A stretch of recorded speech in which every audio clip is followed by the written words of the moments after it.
Bueno, momento de hablar de libros, momento de hablar de historia. Es un placer enorme recibir en esta mañana el profesor de Historia y escritor Gabriel Quirici, que nos presenta su nueva obra, Uruguay, siglo XX, una historia colectiva en movimiento, de don Pepe Valle a Tabaré Vázquez. Primero le voy a dar los buenos días, que es un placer realmente tenerlo aquí. Y por otro lado, Gabriel, le quiero preguntar también por qué era importante profundizar en lo que es prácticamente el siglo XX y el inicio del siglo XXI. Fueron poco más de 100 años de revoluciones, de muchos cambios en nuestro país, de asentarnos como tal. Bienvenido. Bueno, muchas gracias. Bienvenido. Un gusto estar acá y estar acompañándolas. Yo creo que el siglo XX tiene como un gran valor para nosotros y para las nuevas generaciones de conocerlo, porque fue un siglo en donde en el país se fueron generando algunas, tanto instituciones como transformaciones y también crisis y problemas de las que podemos aprender mucho para pensarnos en proyección al siglo XXI, ¿no?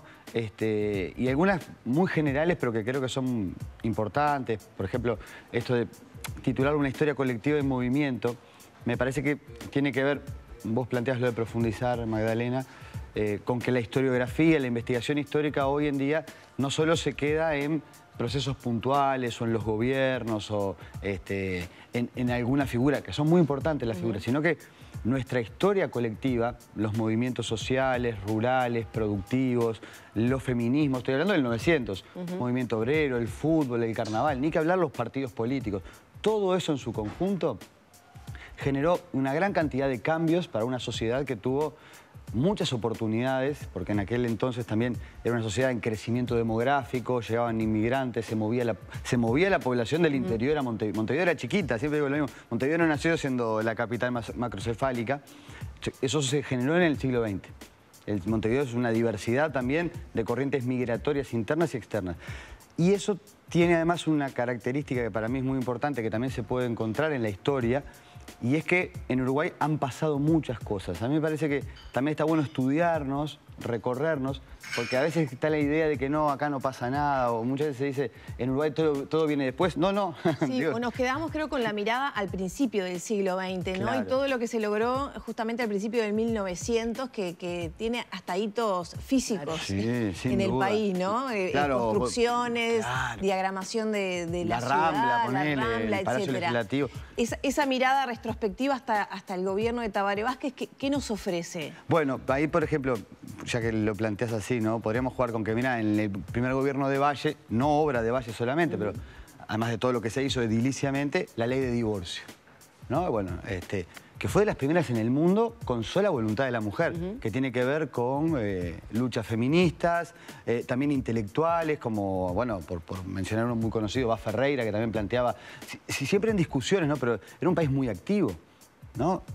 Gobierno de Tabaré Vázquez, o sea, periodo del Frente Amplio, de la ley de matrimonio igualitario. También de los primeros países en tenerla.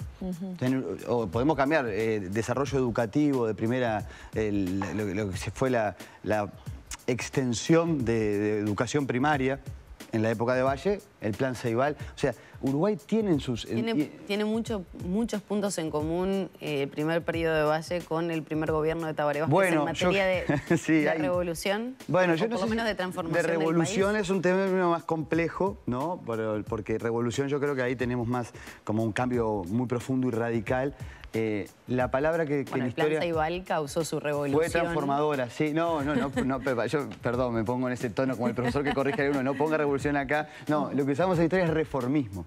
Porque revolución sería, claro, vos a veces puedes usarlo como simbólicamente transformador, claro. Pero hay elementos ahí que son muy parecidos. En el siglo XX vos podés encontrar como dos grandes momentos de muchas reformas, vinculados a la figura de Valle como referencia, pero que no son explicables solo por la figura de Valle, sino por todos estos movimientos sociales que había y culturales, ¿no? Bueno, la ley de las 8 horas tiene un preámbulo muy interesante en materia de movimientos, de paros, de movilizaciones, de trabajadores. De los anarquismos, por ejemplo, ¿no? El anarcosindicalismo fue muy importante. Y también de otros actores políticos que promovieron leyes similares. Domingo Arena, por poner otro, o Emilio Frugoni. Entonces, ahí tenés, yo creo que, y lo mismo para lo que vos planteabas del periodo que no entra en el libro, pero que lo conocemos ya de los primeros gobiernos del Frente Amplio, que hay muchos cambios, pero que no son, entre comillas, por decirlo así, por Tabaré Vázquez. Porque todo el movimiento, por ejemplo, vinculado a la nueva agenda de derechos, es un movimiento social, que en Uruguay tiene diferentes expresiones y se termina ocurriendo. Pero yo no me quiero quedar solo con las puntas por una cosa, también hay otras instituciones que surgieron en los años 30 o surgieron en los años 40, no sé, por poner un ejemplo, la expansión de la educación secundaria o los consejos de salarios, que es una institución re importante en el Uruguay, surgió en los 40, votada por todos los partidos políticos. Ahí está. ¿Y qué aporte macro tienen los consejos de salarios cuando muchas veces nos quedamos en la mirada corta que, bueno, que se negocian condiciones salariales y o que va a haber un paro porque no se llegó a tal acuerdo? Y cuánto va a ser al lado y que, bueno, que hay un piso mínimo para cobrar. Bueno, ahí yo creo que lo lindo de la historia es que te permite eso, como mirar más temporalmente y no en lo acuciante o lo urgente, ¿no? Los consejos de salarios surgieron por diferentes factores en una época, año 43 se votó, donde se había recuperado la democracia, se venía del periodo de Terra, que había sido un periodo relativamente autoritario, ¿no? Y ahí también en Uruguay había avanzado mucho la industrialización, o sea, había más movimiento obrero, entonces diferentes actores lo que trataron de hacer fue incorporar a los trabajadores a la agenda de discusión sobre condiciones de trabajo, controlar también la conflictividad, porque, o sea, podríamos decirlo, sectores conservadores votaron la ley del Consejo de Salarios porque era una forma también de, en el diálogo, controlar a los obreros, pero también otros los votaron para darle más derechos a los obreros.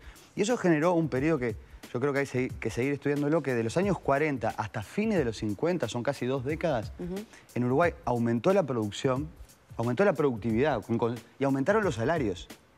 Y mejoró el ingreso, fue una etapa relativamente próspera, no, ninguna etapa es dorada, pero quiero decir que esa institución, y tampoco fue solamente, por decir, producto de Luis Valle, o ni siquiera estaba Luis Valle en el gobierno, o del vallismo, fue votada por todo el Parlamento, gobernaron 4 periodos consecutivos los colorados, pero después vinieron los colegiados blancos y mantuvieron los consejos de salarios. Claro. Recién los quitó en el 68, que hubo una crisis muy grave, ¿no? El congelamiento de precios de salarios del presidente Pacheco. Pero durante 25 años estuvieron vigentes y después se retomaron por Sanguinetti al volver a la democracia. Claro, qué interesante, ¿no? Porque esa mirada permite, por ejemplo, concluir muchas veces que viene al discurso, ¿no? Que el aumento de los salarios puede afectar la producción o que el peso del Estado fue provocado por un estado de avanzada que ya no correría. Sí. Nos permite como otro tipo de análisis de la actualidad también, ¿no? También, porque ahí yo lo que creo que está bueno observar es, una cosa son las instituciones cuando se crean y funcionan, y otra cuando después empiezan a estar o anquilosadas o se burocratizan, ¿no? Es decir, entonces, de repente el problema no es el Consejo de Salario como tal o la empresa pública, sino el concepto y cómo se pone en práctica, y también a veces hay como un a priori ideologizado, o sea, no, si es del Estado, es Consejo de Salario, no genera producción, y bueno, la historia nos demuestra eso. Es más, con las empresas públicas en la época de Valle, esto es increíble, las empresas públicas daban superávit.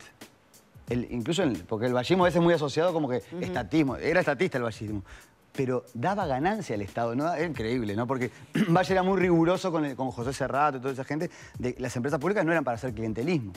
Después en los 50, 60, eso cambió, ¿no? Pero también está bueno como poder... Yo creo que la historia te ayuda a eso, ¿no? Porque también te da otra posibilidad de pensar políticas a futuro, ¿no? Gabriel, yo te preguntaba al inicio el por qué, y esa es la pregunta que da como inicio también al libro, ¿no? Y pones el ejemplo que empezás las clases un 8 de marzo, un día muy importante, ¿no? El Día Internacional de la Mujer, haces un planteo en una clase y allí que empezás a detectar entre los alumnos que hay cierto desconocimiento, no hay un interés. Ponés el ejemplo de la calle, ¿por qué se llama Camino de las Tropas? Si entendían el por qué.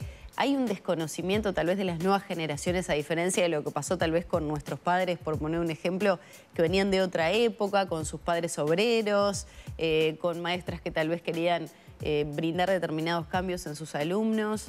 ¿Qué es lo que has detectado como profesor de historia y el porqué del libro? ¿Qué apunta? ¿Y por qué los chiquilines tendrían interés en ir a leerlo?